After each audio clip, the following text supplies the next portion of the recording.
여기 독일의 최고 병원에서 없어선 안 되는 존재, 수간호사로 일하고 있는 여성이 있습니다. 이 여성은 한국이 자신의 아버지를 죽인 것과 다름없다고 울부짖었다고 하는데요. 그러던 어느 날 한국에서 만든 믹스커피가 병원에 굴러다녀 마셨다가 많은 사람들을 살리게 되었다고 합니다. 심지어 그 커피가 구렁텅이로 빠지고 있던 자신의 인생마저 구했다고 하는데요. 도대체 독일의 병원에서 무슨 일이 있었길래 그토록 한국을 증오했던 그녀를 바뀌게 만든 것일까요? 바로 사연 들어보겠습니다. 안녕하세요. 저는 베를린 샤리테 병원 중환자실의 수간호사 마리아 바이어입니다. 34년간의 제 인생에서 지난 1년은 그야말로 터닝포인트였어요. 제가 알던 모든 것이, 제가 믿던 모든 가치가 완전히 뒤바뀌었거든요. 사실 저는 완벽한 독일식 의료 시스템을 자부하던 사람이었어요. 효율성과 정확성, 그것만이 최고의 가치라고 믿었죠. 다른 나라의 의료 문화? 특히 아시아의 그것은 이해할 수 없었어요. 너무 감정적이고 비효율적이라고 생각했으니까요. 하지만 그날 이후 모든 게 바뀌었어요. 제 인생에서 가장 어두운 순간, 가장 절망적이었던 그때, 뜻밖의 장소에서 찾은 위로가 저를 완전히 다른 사람으로 만들어버렸거든요. 지금은 동료들이 농담처럼 말해요. 한국 아니면 못 사는 몸이 되어버렸다고요. 하지만 저는 웃으며 대답합니다. 한 번만 경험해보세요. 당신의 생각도 바뀔 테니까요. 간호사가 된 건 동생 루카스 때문이었어요. 13살의 어린 나이에 백혈병으로 떠난 동생을 생각하면 지금도 마음이 아프지만 그때 우리 곁을 지켜준 간호사들이 없었다면 마지막조차 이렇게 따뜻하게 기억하지 못했을 거예요. 특히 아이셀 간호사는 제게 롤모델이 되었죠. 터키계 독일인이었던 그녀는 문화적 차이를 뛰어넘어 우리 가족에게 진정한 위로가 되어주었거든요. 그래서 저는 샤리테 병원 중환자실의 수간호사가 되었습니다. 마리아 바이어, 34살에 제가 이곳에서 일한 지도 벌써 5년이 넘었네요. 그때가 2020년 3월이었어요. 베를린의 봄은 항상 쌀쌀한데 그 해는 유독 더 추웠던 것 같아요. 코로나19가 유럽을 강타했다는 뉴스가 연일 들려왔죠. 이탈리아의 의료 시스템이 무너졌다는 소식에 우리도 바짝 긴장했어요. 하지만 실제로 그 파도가 베를린까지 밀려올 거라고는 적어도 그때까지는 아무도 진지하게 생각하지 않았던 것 같아요. 첫 번째 코로나 환자가 중환자실에 실려왔을 때 왠지 모를 두려움이 밀려왔어요. 그분이 루카스처럼 힘겹게 숨을 쉬는 모습을 보니 20년 전 기억이 한순간에 떠올랐거든요. 하지만 전 이제 간호사였고 누군가의 마지막 희망이 되어야 했죠. 보호구를 착용하는 데만 20분이 걸렸어요. 처음 써보는 전신 보호복에 두 겹의 장갑, 고글까지. 숨쉬기도 힘들었지만 그게 시작에 불과하다는 건 몰랐습니다. 그러다 새로운 동료를 만났어요. 한국인 간호사 지수였죠. 지수는 독일어도 유창했고 무엇보다 코로나 대응 경험이 있었어요. 한국에서 이미 첫 대유행을 겪었다고 하더라고요. 처음엔 그저 부러웠어요. 침착하게 환자를 대하는 모습이, 보호구를 능숙하게 다루는 손놀림이. 마리아, 이거 한번 드셔보세요. 어느 날 지수가 건넨 게 믹스커피였어요. 처음엔 좀 의아했죠. 독일에서 인스턴트 커피는 그다지 환영받지 않거든요. 하지만 12시간 쉴 새 없는 근무 중에 보호구를 벗지 않고도 빨대로 마실 수 있는 커피는 생각보다 훨씬 유용했습니다. 격리가 시작된 건 그로부터 일주일 후였어요. 중환자실 환자 중 한 명이 양성 판정을 받았거든요. 접촉자였던 저희 팀은 모두 자가격리에 들어갔습니다. 병원에서 지내야 했죠. 집에는 갈 수 없었어요. 그때 아버지가 요양병원에 계셨는데 은퇴하신 물리교사셨던 아버지는 몇 년 전 파킨슨병 진단을 받으셨어요. 어머니마저 제가 대학생일 때 암으로 떠나시고 저와 아버지는 서로에게 전부나 다름없었죠. 루카스를 떠나보낸 후로 더욱 그랬어요. 밤이면 창밖으로 시민들이 의료진을 응원하는 박수 소리가 들렸어요. 감동적이었죠. 하지만 동시에 마음이 무거웠습니다. 루카스를 살리지 못했던 것처럼 이번에도 우리가 모두를 구하지 못할 거란 두려움이 컸거든요. 다행히 지수가 있었어요. 야간 근무가 끝날 때마다 건네는 따뜻한 믹스커피 한 잔이 얼마나 큰 위로가 되었는지 몰라요. 어쩌면 그때의 지수도 아이셀 간호사처럼 문화적 차이를 넘어 누군가에게 위로가 될 수 있다는 걸 보여주고 싶었던 걸까요? 코로나 병동의 벨소리는 달랐어요. 더 절박했달까요? 그 벨소리를 들을 때마다 심장이 멎는 것 같았습니다. 누군가의 생명이 위험하다는 신호였으니까요. 하지만 그때는 몰랐어요. 그 벨소리가 언젠가 제 인생을 완전히 바꿔놓게 될 거라는 걸. 그러던 어느 날 제 운명을 바꿔버리는 사건이 일어나 버렸습니다. 요양병원에서 첫 전화가 온 건 자정이 조금 넘어서였어요. 야간 근무 중이었죠. 심정지로 실려온 환자의 심폐소생술을 막 끝낸 참이었는데 휴대폰이 계속 울리더라고요. 보호구를 벗고 전화를 받았을 때 아버지의 상태가 좋지 않다는 얘기를 들었습니다. 파킨슨병 환자들은 면역력이 많이 약해요. 바이어 씨의 열이 38도를 넘었고 기침도 심해지고 있어서 저는 간호사의 말이 끝나기도 전에 머릿속이 하얘졌어요. 코로나였던 거죠. 아니, 어쩌면 단순한 감기일 수도 있다고 스스로를 위로했지만 의료진이라서 더 잘 알았어요. 이 시기에 이런 증상이 나타났다는 건 최악의 상황을 의미한다는 걸. 제가 가보면 안 될까요? 죄송합니다. 현재로서는 모든 방문이 제한돼 있어서. 물론 알고 있었어요. 제가 자가격리 중이라는 것도, 요양병원에 방문이 금지됐다는 것도. 하지만 이성적으로 아는 것과 감정적으로 받아들이는 건 달랐습니다. 그때 지수가 커피를 들고 다가왔어요. 선생님, 많이 걱정되시죠?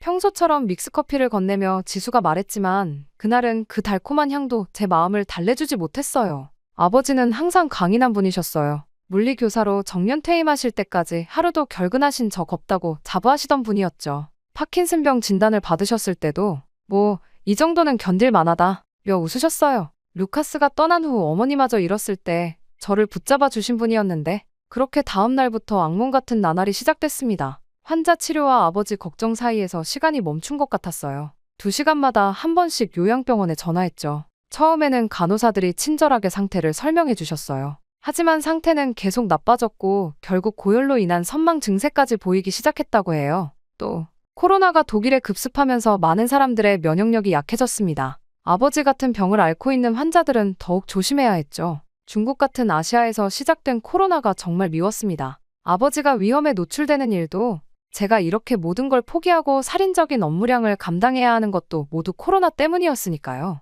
그래서 중국이나 한국 같은 나라들이 미웠습니다. 하지만 현실을 해결해야 했고 저는 마음을 추스르며 아버지께 화상통화를 걸었어요. 아버지, 저예요. 마리아. 화상통화로나마 아버지 얼굴을 볼 수 있었지만 산소 마스크 너머로 보이는 아버지의 모습은 제가 알던 그분이 아닌 것만 같았어요. 마리아, 내가 왜 여기 없니? 아버지, 제가 꼭 갈게요. 조금만 기다리세요. 거짓말이었어요. 갈 수 없다는 걸 알면서도 차마 그 말을 할 수 없었죠. 병원에서는 환자들의 상태가 시시각각 변했어요. 한 명의 실수가 돌이킬 수 없는 결과를 초래할 수 있는 중환자실이었기에 잠시도 한눈을 팔 수 없었죠. 하지만 아버지 생각에 자꾸 한숨이 나왔어요. 선생님, 이제 그만 들어가서 쉬세요. 밤샘 근무를 마치고 나오는데 지수가 말했어요. 전 괜찮아요. 괜찮지 않으신 거 다 보여요. 믹스커피 한 잔 더 드실래요? 그때였어요. 핸드폰이 또다시 울렸는데 이번엔 요양병원 원장님이셨어요. 바이어 씨의 산소 포화도가 급격히 떨어지고 있습니다. 중환자실 이송을 고려해야 할 것 같은데 그 순간 온몸에 힘이 빠졌어요. 중환자실, 제가 일하는 이곳 같은 곳이죠. 매일 사람들의 생과 사를 마주하는 이곳에서 이제는 제 아버지의 생사도 걸린 것이었습니다. 창밖으로 봄비가 내리고 있었어요. 마치 제 마음을 대신 울어주는 것처럼요. 그때는 몰랐어요. 이것이 더 큰 폭풍 우의 시작이라는 걸. 제 인생에서 가장 힘든 선택을 해야 할 순간이 다가오고 있다는 걸. 그날은 평소보다 더 많은 환자가 중환자실로 실려왔어요. 마치 운명이 저를 시험하는 것 같았죠. 아버지가 계신 요양병원에서는 상태가 점점 나빠진다는 연락이 왔는데 제 앞에는 또 다른 누군가의 아버지, 어머니, 자녀들이 누워 있었으니까요. 오후 2시 심정지 환자가 실려왔습니다. 50대 남성이었어요. 그분의 딸이 구급차를 따라 병원까지 왔더라고요. 딸은 울면서 애원했죠. 제발 살려주세요. 우리 아버지예요. 그 순간 가슴이 찢어지는 것 같았어요. 20년 전 루카스를 떠나보낼 때의 기억이 떠올랐고 지금 요양병원에 계신 제 아버지 생각이 났으니까요. 하지만 전 프로페셔널한 의료진이어야 했습니다. 심폐소생술이 시작됐어요. 30분, 40분, 팔이 떨어져 나갈 것 같았지만 멈출 수 없었죠. 그때 제 휴대폰이 계속 울리고 있었어요. 요양병원에서 걸려온 전화였다는 걸 나중에야 알았습니다. 돌아오셨어요. 1시간의 사투 끝에 환자의 심장이 다시 뛰기 시작했을 때 안도의 한숨이 나왔어요. 하지만 그 안도감은 잠시뿐이었죠. 보호구를 벗고 휴대폰을 확인했을 때 부재중 전화가 10통 넘게 와 있었거든요. 떨리는 손으로 요양병원에 전화를 걸었어요. 바이오 씨, 죄송합니다. 10분 전에 그렇게 저는 전화기를 떨어뜨렸어요. 귀에서 윙하는 소리가 났고 다리에 힘이 풀렸죠. 지수가 달려와 저를 부축했지만 그 순간 전 아무것도 느낄 수 없었어요. 아니에요. 아니라고요. 중얼거리며 병원 옥상으로 올라갔어요. 차가운 봄바람이 얼굴을 때렸지만 그 통증조차 무뎌진 것 같았죠. 왜 나는 다른 사람의 아버지는 살리면서 우리 아버지의 마지막 순간에는 처음으로 제가 선택한 이 직업을 원망하게 되었습니다. 다른 환자를 살렸다고 좋아하던 그 시간에 아버지는 죽어가고 계셨어요. 늘 자부심을 가졌던 이 병원이, 이 사명이 저주스럽게 느껴졌죠. 루카스를 살리지 못했을 때도 이렇진 않았어요. 그때는 최선을 다했다고, 할 수 있는 건 다 했다고 스스로를 위로할 수 있었는데, 아버지, 미안해요. 제가 있었어야 했는데, 딸이 곁에 있었어야 했는데, 그 순간 울음이 터져 나왔어요. 어떤 절망, 어떤 상실감도 이렇게 크진 않았던 것 같아요. 마지막 순간에 아버지 곁을 지키지 못했다는 죄책감, 다른 환자를 살리느라 아버지의 임종도 지키지 못했다는 자책감이 저를 무너뜨렸습니다. 여기 계셨군요. 지수가 옥상 문을 열고 나왔어요. 저리 가요. 혼자 있고 싶어요. 선생님, 다들 왜 저를 이해하는 척하는 거예요? 아무도 이해 못해요. 제 아버지가, 목소리가 흐려졌어요. 지수는 아무 말도 하지 않고 제 옆에 조용히 앉았죠. 봄비가 내리기 시작했지만 우린 그대로 앉아 있었어요. 아버지는 늘 제가 자랑스럽다고 하셨어요. 딸이 의료진이라는 게 다른 사람을 살린다는 게. 근데 정작 아버지는 전 이제 어떻게 해야 하죠? 지수는 여전히 말이 없었어요. 그저 제 어깨를 토닥여줄 뿐이었죠. 그때는 몰랐어요. 이 순간이, 이 깊은 절망이 나중에는 더 큰 이해와 연민으로 이어질 거라는 걸. 하지만 그땐 그저 끝없이 울기만 했습니다. 아버지의 장례식은 코로나로 인해 가장 간소한 형태로 진행됐어요. 제가 자가격리 중이라 직접 가지도 못했죠. 태블릿으로 화상 장례식을 지켜보는 것이 전부였어요. 아버지의 동료 선생님들도 제자들도 직접 오지 못했고 차가운 화면 너머로 아버지를 보내드려야 했죠. 그날 밤, 전 당직실에서 혼자 술을 마셨어요. 원래는 병원에서 절대 금지된 일이지만 더 이상 잃을 것도 없다는 생각이 들었나 봐요. 소독용 알코올의 냄새가 진동하는 병원에서 소주 한 병이 그렇게 서러울 수가 없었어요. 선생님,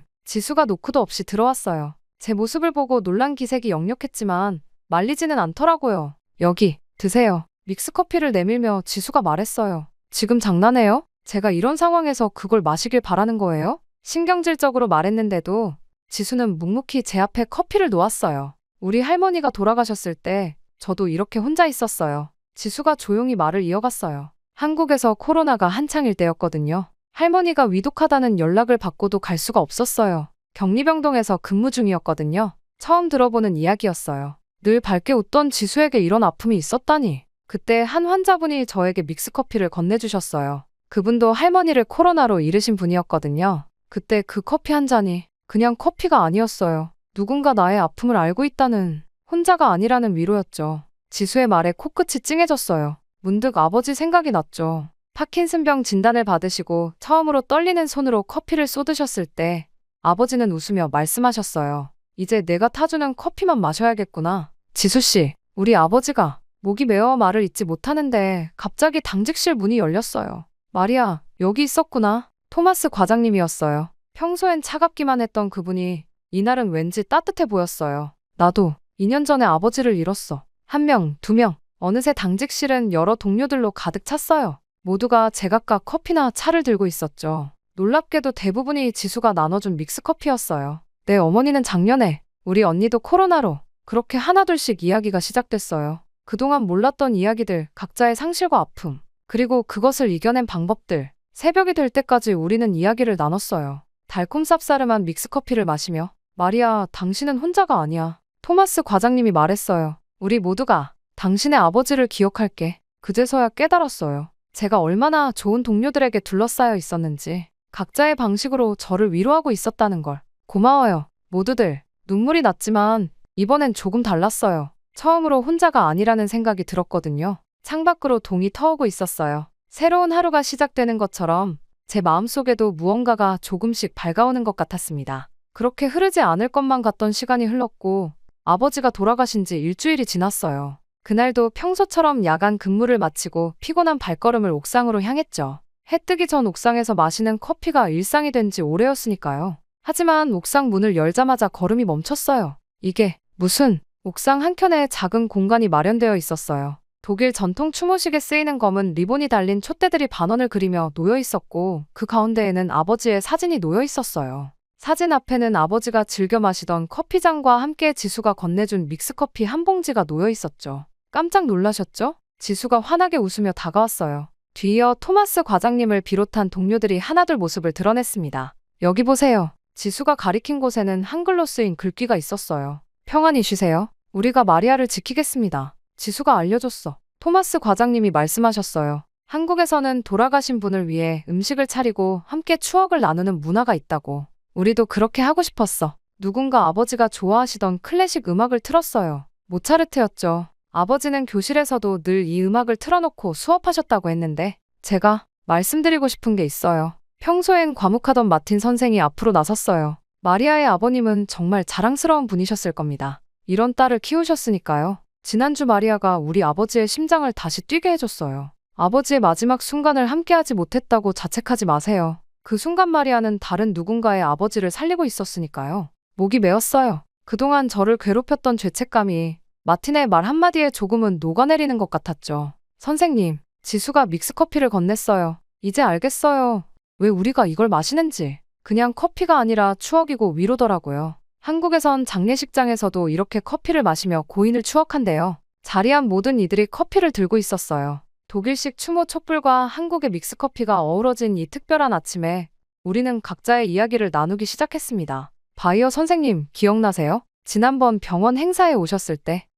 그때 마리아 어릴 때 이야기도 해주셨죠. 동료들이 아버지와 마주쳤던 짧은 순간들을 이야기할 때마다 제가 미처 몰랐던 아버지의 모습을 발견하게 됐어요. 늘 자랑스러워 하셨다던 딸 자랑은 병원 자원봉사 오실 때마다 하셨다고. 마리아, 이건 우리 모두의 마음이에요. 토마스 과장님이 작은 액자를 건네주셨어요. 병원 직원들의 서명이 가득했고 가운데에는 아버지의 마지막 메시지가 적혀 있었습니다. 내 딸은 다른 이들의 생명을 살리는 일을 하고 있단다. 이보다 더 자랑스러울 수가 있을까? 해가 떴어요. 따스한 봄 햇살이 우리가 마련한 작은 추모 공간을 비추었죠. 문득 아버지가 미소 짓고 계실 것 같았어요. 이렇게 좋은 동료들과 함께 일하는 딸을 보시며 추모식 이후 병원이 달라져 보이기 시작했어요. 아니, 어쩌면 제가 달라진 걸지도 모르겠네요. 전에는 보지 못했던 것들이 보이기 시작했거든요. 중환자실에서 마주치는 보호자들의 눈빛이 더 깊이 다가왔어요. 특히 면회가 제한된 코로나 병동의 가족들. 유리창 너머로 사랑하는 이들을 바라보는 그들의 마음이 제 가슴에 고스란히 전해졌죠. 커피 한 잔 드세요. 보호자 대기실에서 밤을 새우는 가족들에게 믹스커피를 건네는 제 모습이 어느새 자연스러워졌어요. 지수가 저에게 그랬던 것처럼 때로는 말보다 따뜻한 음료 한 잔이 더 큰 위로가 된다는 걸 이제는 알았으니까요. 바이어 선생님, 어느 날 밤 한 할머니가 제 손을 꼭 잡았어요. 여기 오면 늘 커피를 타주시는데 그게 얼마나 큰 힘이 되는지 몰라요. 우리 아들이 이곳에 있는 동안 이 커피 향이 제게는 작은 희망이었어요. 그 말에 코끝이 찡해졌어요. 아버지가 돌아가시기 전 요양병원에서 그렇게 바라셨을 커피 한 잔. 이제는 제가 그 마음을 알 것 같았거든요. 마리아, 잠깐 와볼래요? 토마스 과장님이 사무실로 저를 부르셨어요. 이거 우리 병원에 새로운 프로그램을 기획해보면 어떨까 해서 과장님이 보여주신 기획안에는 치유의 시간 힐링 타임이라는 제목이 붙어 있었어요. 의료진들이 정기적으로 모여 서로의 경험과 감정을 나누는 프로그램이었죠. 지수가 말해주더군요. 한국의 병원에서는 이미 이런 프로그램들이 있다고. 우리도 한번 시도해보면 좋을 것 같아서 믿기지 않았어요. 제가 겪었던 상실과 위로의 경험이 이렇게 새로운 변화로 이어질 줄은 몰랐으니까요. 첫 모임의 진행을 마리아가 해주면 좋겠어. 제가요? 그래. 당신만큼 이 프로그램의 의미를 잘 아는 사람은 없을 테니까. 그렇게 시작된 치유의 시간은 예상보다 훨씬 큰 반향을 일으켰어요. 처음에는 어색해하던 동료들도 차츰 자신의 이야기를 꺼내놓기 시작했죠. 누군가는 첫 환자를 잃었을 때의 이야기를, 또 누군가는 코로나 시대에 느끼는 두려움과 불안을 나눴어요. 특히 놀라웠던 건 문화적 차이를 넘어선 공감대가 형성되는 걸 지켜보는 거였어요. 터키계 간호사 아이샤가 들려준 이스탄불의 병원 이야기, 이탈리아에서 온 마르코의 코로나 최전선 경험. 각자의 배경은 달랐지만 생명을 살리고자 하는 마음만큼은 하나였죠. 이제 알겠어요. 어느 날 지수가 말했어요. 왜 선생님이 수간호사가 되셨는지. 선생님은 늘 우리 마음을 알아주시잖아요. 그 말에 웃음이 났어요. 예전에는 몰랐던 걸 이제는 알게 된 것 같아요. 의료진이 된다는 건 단순히 환자의 몸을 치료하는 게 아니라는 걸. 때로는 서로의 마음을 어루만지는 일이라는 걸. 마리아, 이거 드세요. 퇴근길에 마틴이 건넨 건 익숙한 믹스커피였어요. 이제는 병원 곳곳에서 이 달달한 향을 맡을 수 있게 됐죠. 고마워요, 마틴. 커피를 받아들며 생각했어요. 아버지가 계셨다면 뭐라고 하셨을까? 아마도 환하게 웃으시며 이렇게 말씀하셨을 것 같아요. 우리 마리아, 이제야 진짜 의료인이 된 것 같구나. 바이어 선생님, 잠시 시간 되세요? 그러던 어느 날 응급실에서 일하는 율리아가 저를 찾아왔어요. 우리도 커피 타임을 도입하고 싶은데 중환자실은 어떻게 운영하시는지 여쭤보고 싶어서요. 그렇게 시작된 변화는 놀라웠어요. 각 부서마다 15분씩 돌아가며 갖는 커피 타임. 처음에는 효율성을 걱정하는 목소리도 있었죠. 하지만 결과는 정반대였어요. 이상해요, 마리아. 토마스 과장님이 데이터를 보며 말씀하셨어요. 커피 타임을 도입한 후로 오히려 의료 사고율이 12% 감소했어요. 환자 만족도도 눈에 띄게 올랐고요. 비결은 생각보다 단순했어요. 잠깐의 휴식 시간 동안 의료진들은 자연스럽게 환자들의 상태를 공유했고 서로의 고민을 나눴죠. 공식 회의에서는 미처 다루지 못했던 세세한 이야기들이 커피 한 잔을 마시며 자연스럽게 오갔어요. 어제 3번 병상 환자분이 좀 불안해하시더라고요. 제가 봤을 때는 가족분들이 많이 걱정하시는 것 같았어요. 그러고 보니 면회 시간에 이런 소소한 대화들이 모여 환자 케어의 퀄리티를 높였던 거죠. 더 놀라운 건 의료진들의 피로도가 눈에 띄게 감소했다는 거예요. 전에는 몰랐어요. 중환자실에 신입 간호사 한나가 말했어요. 잠깐의 브레이크가 이렇게 중요한 줄. 특히 믹스커피 마시면서 선배님들이랑 이야기 나누는 시간이 정말 큰 힘이 돼요. 독일의 의료 시스템은 늘 효율성을 강조해왔어요. 쉬는 시간도 철저히 계산되고 통제되죠. 하지만 이제는 달라졌어요. 잠깐의 여유가 오히려 더 큰 효율성을 만들어낸다는 걸 우리 모두가 경험으로 알게 된 거예요. 마리아, 이거 봐요. 지수가 태블릿을 보여줬어요. 베를린의 다른 병원들에서도 우리의 커피 타임 시스템에 관심을 보인다는 기사였죠. 독일의 엄격한 의료 문화에 한국의 정서를 더하다. 기사 제목을 보며 웃음이 났어요. 아버지가 생전에 늘 하시던 말씀이 떠올랐거든요. 때론 가장 단순한 것이 가장 혁신적일 수 있단다. 실제로 우리 병원의 변화는 수치로도 나타났어요. 의료진의 이직률이 감소했고 특히 야간 근무자들의 만족도가 크게 올랐죠. 보호자들의 평가도 달라졌어요. 이 병원은 달라요. 의사 선생님들이, 간호사님들이 뭔가 더 인간적이에요. 한 보호자분의 말씀이 특히 기억에 남네요. 어느 날 밤 중환자실 창가에 서서 생각했어요. 아버지를 떠나보낸 그날 제가 느꼈던 절망과 분노가 이렇게 새로운 희망이 되어 돌아올 줄은 몰랐다고요. 창밖으로 보이는 달빛이 참 따뜻해 보였어요. 마치 아버지의 미소 같았달까요? 마리아, 회의 시작해요. 지수의 목소리에 깊어진 생각을 털어냈어요. 이제는 제가 직접 만든 믹스커피를 들고 새로운 하루를 시작할 시간이었으니까요. 그러던 어느 날 밤 평소처럼 보호자 대기실을 돌다가 한 여학생이 눈에 띄었어요. 16살 정도로 보이는 아이였는데 몇 시간째 같은 자세로 앉아있더라고요. 핸드폰도 책도 없이 그저 멍하니 허공만 바라보고 있었죠. 혹시 커피 한 잔 드실래요? 제가 다가가자 아이가 흠칫 놀랐어요. 감사합니다. 그렇게 서로 커피를 건네며 자연스럽게 대화를 시작했어요. 아이의 어머니가 뇌출혈로 수술을 받고 계시다는 걸 알게 됐죠. 아버지는 출장 중이라 오시는 길이고 그동안 이 어린아이가 혼자 있었던 거예요. 저도 얼마 전에 아버지를 잃었어요. 제 말에 아이가 처음으로 눈을 마주쳤어요. 그때 이렇게 커피를 마시면서 많이 위로받았거든요. 혼자가 아니라는 게 참 중요하더라고요. 그날 이후로 보호자 대기실의 풍경이 달라지기 시작했어요. 커피 머신 옆에 작은 테이블을 놓고 거기에 믹스커피와 종이컵을 비치해뒀죠. 처음에는 조심스럽게 다가오던 보호자들이 이제는 자연스럽게 모여 이야기를 나누기 시작했어요. 어머님은 어떠세요? 조금씩 나아지고 계시네요. 어제는 손가락을 움직이셨어요. 정말요? 다행이네요. 같은 처지의 사람들끼리 나누는 위로는 특별했어요. 의료진이 해줄 수 있는 위로와는 또 다른, 그들만이 완벽하게 이해할 수 있는 감정들이 오가는 거죠. 바이어 선생님, 어느 날 마틴이 찾아왔어요. 환자분 상태가 많이 위급한데 제가 어떻게 설명해야 할지 모르겠어요. 마틴은 신경과 전문이었지만 가족들에게 나쁜 소식을 전하는 건 여전히 어려워했죠. 같이 가볼까요? 보호자분께 상황을 설명하는 동안 저는 조용히 커피를 탔어요. 마틴의 설명이 끝나고 보호자분이 충격과 슬픔으로 말을 잃었을 때 그 따뜻한 한 잔이 작은 위로가 됐죠. 선생님, 우리 엄마가 의식이 없어도 이 커피 향은 맡으실 수 있을까요? 그 질문에 마틴과 저는 서로를 바라봤어요. 잠시 후 마틴이 대답했죠. 네, 분명 느끼실 수 있을 거예요. 우리가 옆에 있다는 걸 이 향으로 알게 되실 거예요.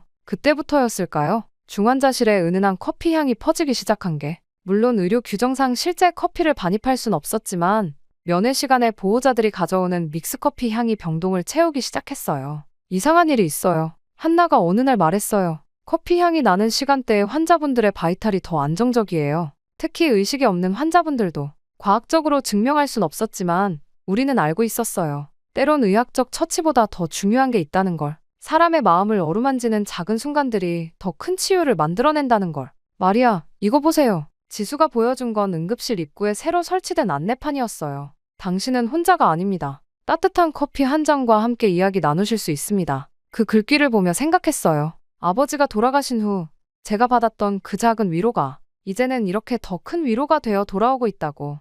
그리고 이게 바로 진정한 의미의 치유가 아닐까 하고요. 실례합니다. 여기가 그 병원인가요? 어느 날 한 의료진 방문단이 찾아왔어요. 베를린의 다른 병원에서 온 분들이었죠. 그 병원이라는 말에 처음엔 무슨 뜻인지 몰랐는데 알고 보니 우리 병원이 소문이 났더라고요. 커피 문화로 의료 현장을 바꾼 병원.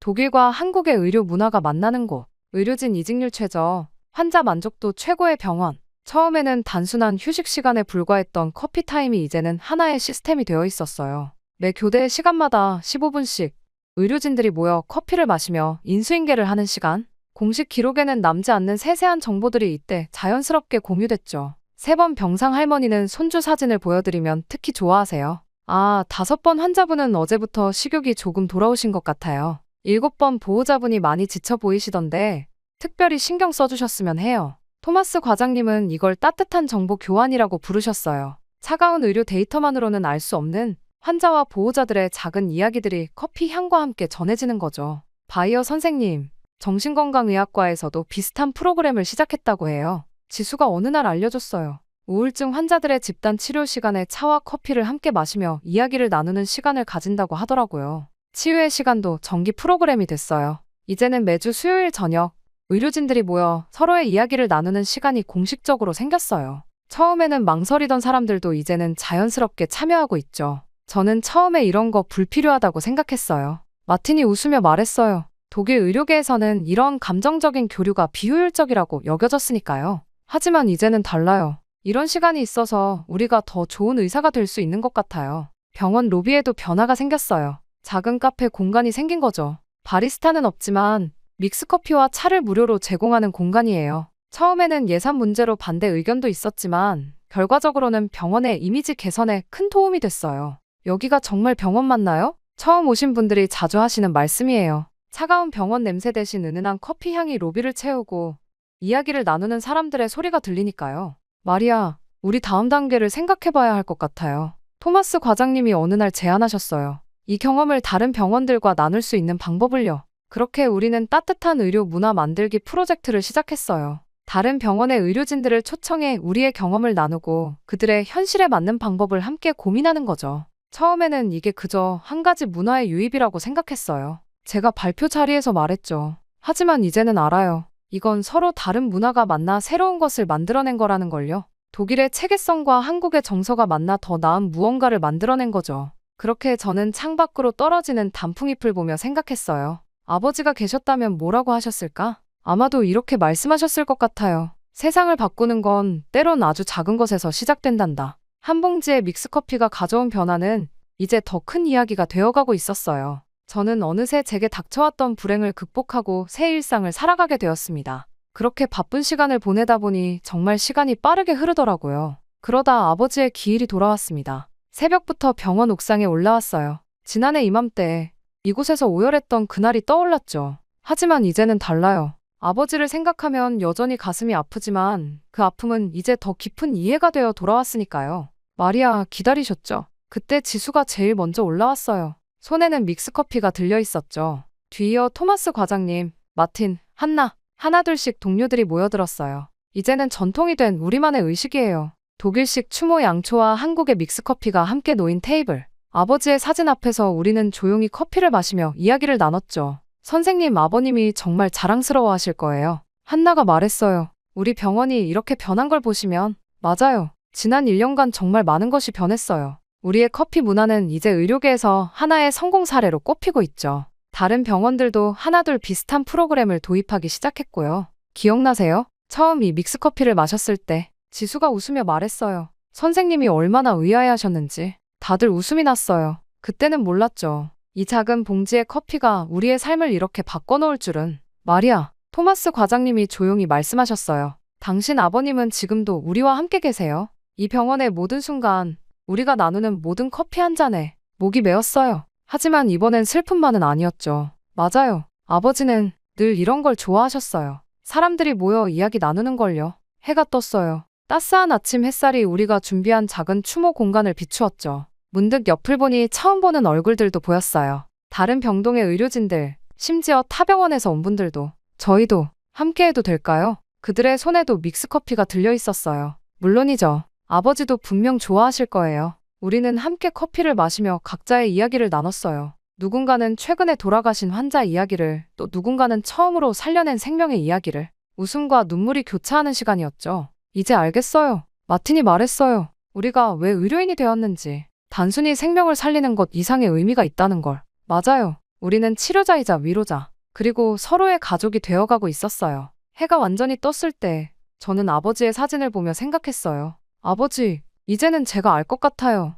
왜 그렇게 제가 의사가 된 걸 자랑스러워하셨는지. 생명을 살리는 일도 중요하지만 서로의 마음을 보듬는 일도 그만큼 소중하다는 걸 이제야 깨달았어요. 자, 이제 출근할 시간이에요. 일상으로 돌아갈 시간? 하지만 이제 이 일상이 더 이상 두렵지 않아요. 우리에겐 서로가 있으니까요. 마리아, 오늘도 화이팅이에요. 지수가 건넨 마지막 한 잔의 커피를 들며 생각했어요. 우리는 이제 진정한 의미의 치유자가 되어가고 있다고. 그리고 이 모든 변화의 시작에는 아버지의 마지막 선물 같은 그 상실의 순간이 있었다고. 저는 병원으로 다시 돌아가며 지금까지 있었던 일들을 떠올려 보았습니다. 처음에는 그저 작은 봉지의 믹스커피였어요. 완벽한 에스프레소를 자부하는 우리 독일 의료진들에게 그건 그저 급할 때 마시는 음료에 불과했죠. 하지만 지수를 통해 알게 된 건 한국에서 믹스커피는 단순한 음료가 아니라는 거예요. 그건 위로였고 쉼이었고 소통의 도구였죠. 장례식장에서도 병원에서도 힘든 순간에 누군가 건네는 믹스커피 한 잔은 당신 곁에 있어요 라는 무언의 메시지였다고 해요. 우리 독일의 의료 시스템은 완벽한 효율성을 추구해왔어요. 하지만 그 과정에서 잃어버린 것도 있었죠. 환자의 마음을 어루만지는 법, 보호자의 불안을 달래주는 법, 그리고 무엇보다 의료진들이 서로를 보듬는 법을. 지수가 들려준 한국 의료진들의 이야기는 놀라웠어요. 밤샘 근무 중에 서로 작은 간식을 나누고 힘든 순간에 커피 한 잔으로 위로를 건네고 환자의 작은 변화까지 세세하게 공유하는 문화. 그들은 효율성 속에서도 따뜻함을 잃지 않았더라고요. 아버지를 떠나보낸 후 제가 다시 일어설 수 있었던 것도 이 한국식 위로 덕분이었어요. 말로 건네는 위로가 아닌 작은 커피 한 잔에 담긴 진심. 그리고 그 작은 위로가 모여 우리 병원 전체의 문화가 된 거예요. 이제는 알 것 같아요. 왜 우리 병원이 변화할 수 있었는지. 한국의 정서와 독일의 체계성이 만나 새로운 가능성을 만들어냈던 거예요. 때론 가장 먼 곳에서 온 위로가 가장 필요한 해답이 될 수 있다는 걸 배웠습니다. 그리고 무엇보다 진정한 의료란 단순히 생명을 살리는 것을 넘어 서로의 마음을 보듬는 일이란 걸 깨달았어요. 한국에서 온 작은 믹스커피 한 봉지가 제게 그런 깨달음을 선물해 준 거죠. 제 이야기는 여기까지입니다. 길다면 길었던 이야기를 들어주신 모든 분들께 감사의 말씀 전하고 싶습니다. 행복하세요.